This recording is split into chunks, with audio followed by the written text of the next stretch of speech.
Hello students, welcome to the best coaching classes.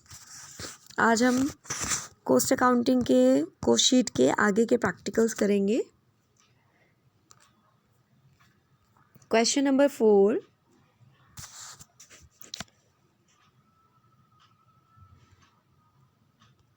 From the following particulars prepare a comparative cost sheet per unit for each of the 2 periods.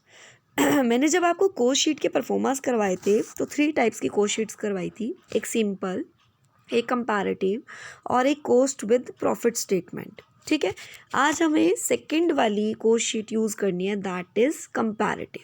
ठीक है, क्योंकि इन्होंने बोला कि आप 2 periods की बनाएं। ठीक है, तो हमें कौन सी बनानी है? Comparative cost sheet. अब आप क्वेश्चन में देखिए, आपके पास 2 पीरियड्स का डाटा गिवन है। First one is of this and second one is of this. ठीक है, फर्स्ट जो गिवन है वो 36/2014 यानी कि 30 जून 2014 का गिवन है। नेक्स्ट 31 दिसंबर 2014 का। सो पर्टिकुलर्स आपके सेम रहेंगे। मैंने आपको बताया था कि कंपैरेटिव कोस्ट शीट कुछ इस तरह की होती है कि पर्टिकुलर आपके बीच में रहते हैं। ठीक है, लेफ्ट कॉर्नर, लेफ्ट साइड पे आपका एक पीरियड का डाटा आ जाएगा और राइट साइड पे आपका एक पीरियड का आ जाएगा। सो चेकआउट करते हैं। First one is raw material, second factory wages, third one is factory direct expenses. So direct material, direct labour, direct expenses तीनों मिलकर क्या बनते हैं? Prime cost. ठीक है, सो आप यहाँ पर चेक कर लीजिए कि ये तीनों क्या है, 1,50,000, 60 एंड 30। यहाँ पर 2,80,000, 1,10,000 और 50। आपको 2 पीरियड्स का डाटा मेंटेन करना है। सो अब सबसे पहले आपके पास पता होने चाहिए आपको यूनिट्स कितनी है। 30 जून वाले की 1000 यूनिट है और नेक्स्ट आपके पास 1100 है। सो आप क्वेश्चन में चेक कीजिए। सबसे पहले यूनिट्स देखिए, लेफ्ट कॉर्नर पे उसने एक डेट डाली 30 जून, राइट कॉर्नर पे आपके डाली 31 दिसंबर। ठीक है, इसमें आउटपुट कितनी है? 1000 और इसमें आउटपुट कितनी है? 1100। Okay, so cost sheet prepare करते हैं। First direct material, labour and expenses तीनों को मिलाकर क्या आई? Prime cost. देखिए लेफ्ट कॉर्नर में 1,50,000, 60 और 30 है, राइट में 2,80,000, 1,10,000 और 50 है। अब इनको आप 1100 से डिवाइड करेंगे तो आपके पास पर यूनिट आएगी। इनको आप 1000 से डिवाइड करेंगे तो आपके पास पर यूनिट आ जाएगी। सो आपके पास टोटल कोस्ट पर यूनिट ऐसे आपको फाइंड आउट हो जाएंगे। नेक्स्ट आपके पास ऐड होते हैं फैक्ट्री ओवरहेड्स, यानी कि वर्क ओवरहेड्स भी बोल सकते हैं आप इन्हें। सो आप क्वेश्चन में देखिए फैक्ट्री ओवरहेड्स कितने हैं।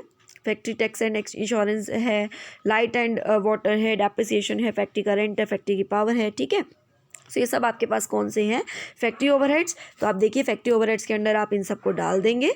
ठीक है, और आप इन्हें प्लस कर देंगे इनमें, तो आपके पास वर्क कॉस्ट आ जाएगी। और आपको पर यूनिट निकालने के लिए अगेन यहाँ पर 1100 से डिवाइड करना है और यहाँ पर आपने 1000 से डिवाइड करना है, 1000 से।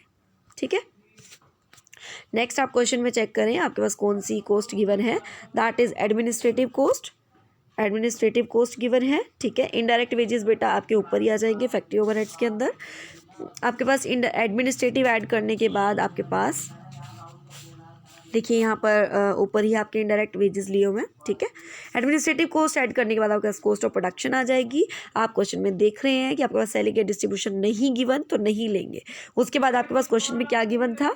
देखिए सेल्स गिवन थी, सेल्स गिवन है 4,20,000 एंड 7,00,000। सो आपने सेल्स में से वही अगेन कोस्ट माइनस करना है तो कैसे प्रॉफिट आ जाएगा। सेल आपके पास 7,00,000 है, कोस्ट आपकी 6,29,000 आई है। इस केस में सेल्स आपके पास 4,20,000 और कोस्ट आपके पास 3,84,000 आई है। इसमें से इसको माइनस करेंगे तो आपके पास प्रॉफिट आ जाएगा। अगेन यहाँ पर भी इसमें से इसको माइनस करेंगे तो आपके पास प्रॉफिट आ जाएगा। आई होप ये क्वेश्चन आपको क्लियर हो गया। Now come to the next question. Prepare a cost sheet showing cost and profit per unit. Okay, आपके पास कोस्ट शीट प्रिपेयर करनी है। आपके पास क्वेश्चन में गिवन है कि आपको कोस्ट और प्रॉफिट का पर यूनिट भी निकालना है। अगेन वही 2 कॉलम वाली बनेगी, दैट इज टोटल कोस्ट और पर यूनिट कोस्ट। सो आप क्वेश्चन में चेक कीजिए, मटेरियल गिवन है, लेबर गिवन है, सेलिंग प्राइस गिवन है, number of units produced and sold given है। मींस आपके पास ये पर यूनिट गिवन है। देखिए साइड में लिखा है पर यूनिट गिवन है ना। सो आपके पास यूनिट्स कितने हैं? देखिए यूनिट्स कितने प्रोड्यूस हुए? 1000 एंड 1500। 2 प्रोडक्ट्स हैं, प्रोडक्ट ए, प्रोडक्ट बी। ठीक है, 1000 यूनिट्स 1500 यूनिट्स, यूनिट्स आपको पता चल गए। अब आपके पास मटेरियल पर यूनिट गिवन है, इट मीन्स 1000 इंटू 20, और इस केस में 1500 इंटू 15। ठीक है, क्वेश्चन पे आते हैं। सॉरी, देखिए क्वेश्चन कंपैरेटिव है, एक साइड पे आपने एक ले लिया और दूसरे साइड पे आपने दूसरे यूनिट्स ले लिए। देखिए मटेरियल एंड लेबर ऐड करेंगे तो प्राइम कॉस्ट, ठीक है, पर यूनिट आपके पास गिवन है। टोटल कॉस्ट आप कैसे निकालेंगे, पर यूनिट इनटू आउटपुट, कि आपकी टोटल यूनिट्स कितनी बनाई जा रही है। नेक्स्ट आप क्वेश्चन के लास्ट में आप चेक करें तो आपके पास वर्क ओवरहेड्स कितने गिवन है, 100% on labour, and office overheads कितने गिवन है, 25% ऑन वर्क कॉस्ट। ठीक है, सो वर्क ओवरहेड्स के लिए क्या करेंगे, लेबर का 100% मतलब 45,000 in this case and 40,000 in this case, 100% लेने हैं। एंड ऑफिस ओवरहेड्स बोलता है 25% on work cost. Work cost आपके पास फाइंड आउट हुई है 1,12,500, इसका आप 25% ले लेंगे, 25% आएगी आपके पास ऑफिस ओवरहेड्स। ठीक है, इस केस में भी आप ले लेंगे, दोनों केस में ऐड करेंगे तो आपके पास टोटल कॉस्ट आ जाएगी। अगेन क्वेश्चन में सेल्स गिवन था, number of selling price given था, नंबर ऑफ यूनिट से मल्टीप्लाई करके आपके पास सेल्स आ जाएगी, सेल्स में से टोटल कॉस्ट लेस करके आपके पास क्या आ जाएगा, प्रॉफिट आ जाएगा। आई होप ये क्वेश्चन भी आपको क्लियर हो गया। Come to the next question, that is question number 6। लिखा है cost accountant of a manufacturing company gives the following information. बहुत सारी इन्फॉर्मेशन आपको गिवन है, कॉस्ट गिवन है सारी, और आपके पास नीचे डाटा भी गिवन है कि और भी डाटा गिवन है और बता रखा है क्या क्या निकालना है। आपको निकालना है कॉस्ट ऑफ मटेरियल कंज्यूम, जो कि आपका वेरी फर्स्ट पार्ट में निकल जाता है। कैसे निकलता है, opening stock of raw material, ठीक है, plus purchases plus direct expenses less closing stock, आपके पास क्या निकलता है, cost of material consume. Next आपके पास उसने पूछा total cost of production, next पूछा cost of goods sold, next profit made on goods sold and net profit. अलग अलग पूछे हैं आपके पास सारे डाटा के बेस पर, आपको अलग अलग जैसे जैसे आप निकालते हैं। आप देखिए प्राइम कॉस्ट के लिए आप मटेरियल लेबर एंड कॉस्ट लेते हैं ना, एक्सपेंसेस। देखिए सबसे पहले मटेरियल निकालते हैं तो यहाँ पर आपका ए पार्ट निकल जाएगा, that is cost of material consume. उसके बाद आपसे पूछा हुआ है क्वेश्चन में कॉस्ट ऑफ प्रोडक्शन, आपको पता है कि आप सारी वर्क कॉस्ट निकाल देते हैं, उसके बाद आपके पास क्या निकल जाती है, कॉस्ट ऑफ प्रोडक्शन। ठीक है, उसके बाद आपसे क्वेश्चन में पूछा हुआ है कॉस्ट ऑफ गुड्स सोल्ड, आपको पता है कि सारे एक्सपेंसेस यानी कि सेलिंग एक्सपेंसेस भी ऐड करने के बाद आपके पास क्या आ जाता है, कॉस्ट ऑफ गुड्स सोल्ड। ठीक है, तो आपके पास लास्ट में आपके पास आ जाएगा कॉस्ट ऑफ गुड्स सोल्ड। ठीक है, उसके बाद आपसे उन्होंने पूछा है कि profit made on goods sold, सिर्फ गुड्स सोल्ड पर आपके प्रॉफिट कितने हैं, और फिर पूछिए नेट प्रॉफिट कितने हैं। सो प्रॉफिट कितने होंगे, सेल्स में से आपको पता है आप कॉस्ट माइनस करते हैं तो आपके पास प्रॉफिट आ जाते हैं। ठीक है, उसके बाद नेट प्रॉफिट के लिए याद रखिएगा बेटा, नेट प्रॉफिट के लिए selling and distribution head minus होता है, तब आपके पास नेट प्रॉफिट आते हैं। तो आपके पास इसने दो पार्ट्स में पूछा था इस बार, प्रॉफिट अलग पूछे हैं, नेट प्रॉफिट अलग पूछे हैं, इसलिए हमने सेलिंग एंड डिस्ट्रीब्यूशन हेड बाद में माइनस किया। वाई, क्योंकि उन्होंने प्रॉफिट पहले पूछे गुड्स सोल्ड पर, फिर पूछे नेट प्रॉफिट। नेट प्रॉफिट के लिए selling and distribution head minus होता है, but normal cost of goods sold के लिए selling and distribution head minus नहीं होते, इसलिए इसे टू पार्ट्स में किया। अब आप क्वेश्चन एक बार दोबारा चेक कर लें, आपके पास क्या क्या गिवन था। देखिए closing stock of raw material, opening stock of raw material,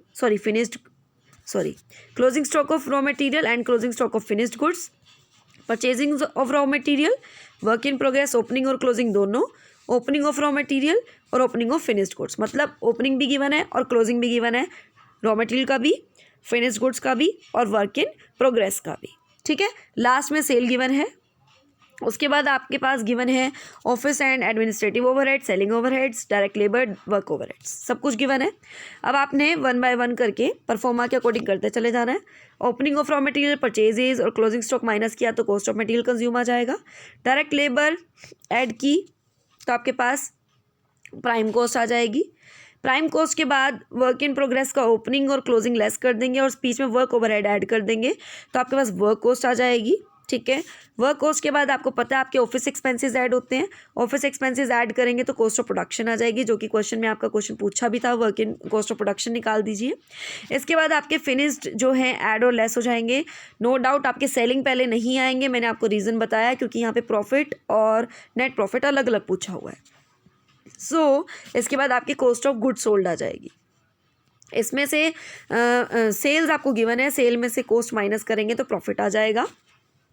इस नेट प्रॉफिट में से आप selling and distribution head less करेंगे, sorry profit of good sold में से selling and distribution head less करेंगे तो नेट प्रॉफिट आ जाएगा। ठीक है। अब question number 7 is homework for you, same just like as question number 6। So आप स्क्रीनशॉट ले सकते हैं क्वेश्चन नंबर 7 का।